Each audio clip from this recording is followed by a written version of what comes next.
Good morning, students. This is Amrita, your English teacher, and we are doing yet another chapter of your English grammar book, that is your subject and predicate.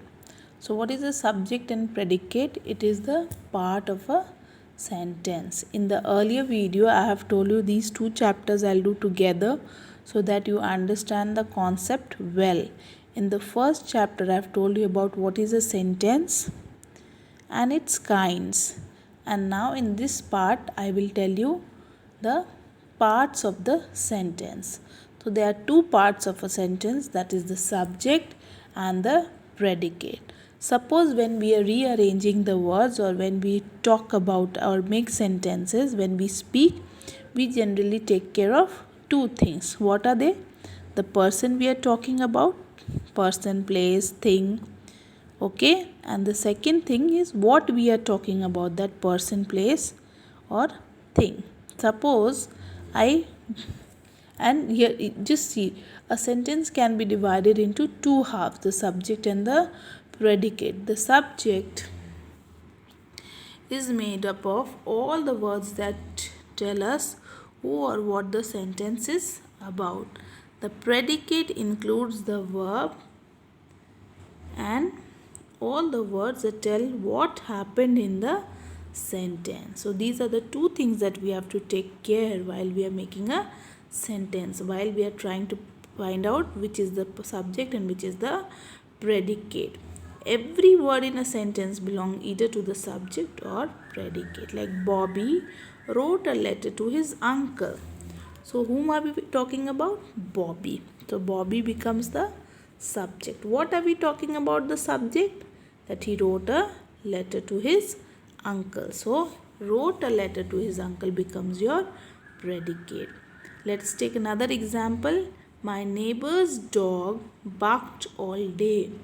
So whom are we talking about? The dog, the neighbor's dog. So this becomes, the whole thing becomes your subject, while the rest of the sentence, what we are talking about, that dog, we are it barked all day, all night. So this becomes your predicate. So two things we have to, let me just do a recap. Two things we have to keep in mind while we are trying to find the subject and the predicate. And subject and the predicate are the two parts of a particular sentence, complete sentence. First thing is whom, the person, place or thing we are talking about, and second what we are talking about, that person, place or thing. So these two things are present in a group of words which will form a sentence. So two parts of the, one is the subject and the other is a predicate. Subject is the person, place, thing we are talking about, and predicate is what we speak about the subject. Let me give you another example. Delhi is the capital of India. So what are we talking about? Which place? It is Delhi. So Delhi is your subject, and what are we talking about? It is the capital of India. So is the capital of India becomes your predicate. Okay. So to make first in a proper sentence, we have to always identify the subject first, that what we are talking about, and then you get the predicate. Ram, suppose another example. Let us do another example. Ram is a good boy. So whom are we talking about? Ram. So Ram becomes your subject. What are we talking about him? That he is a good boy. So is a good boy becomes your predicate. Just points to ponder. Find the subject and the predicate first, then divide the sentence between the parts. Like I have told you, you have to find what is your subject by asking the question what we are talking about, and whom we are talking about, and what we are talking about, that particular subject.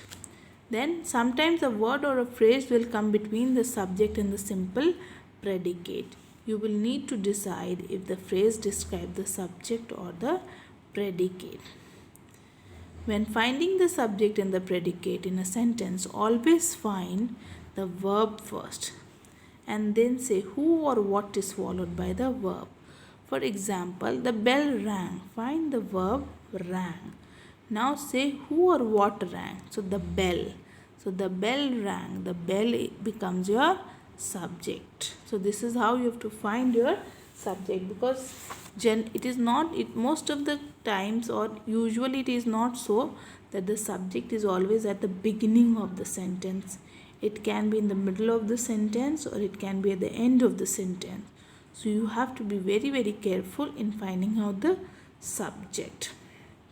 And when I was discussing the earlier part in the imperative sentences, I have told you that imperative sentence always have an understood but not stated subject, that is you. Like I told you, keep quiet. So whom am I telling to keep quiet? You. So you is not given, the subject is not given, but it is understood that you are the one I am talking about. So you automatically, that keep quiet is a predicate, but you is the automatic subject over there. So girls, this ends with the second chapter also. Please go through the video carefully and try to do your exercises.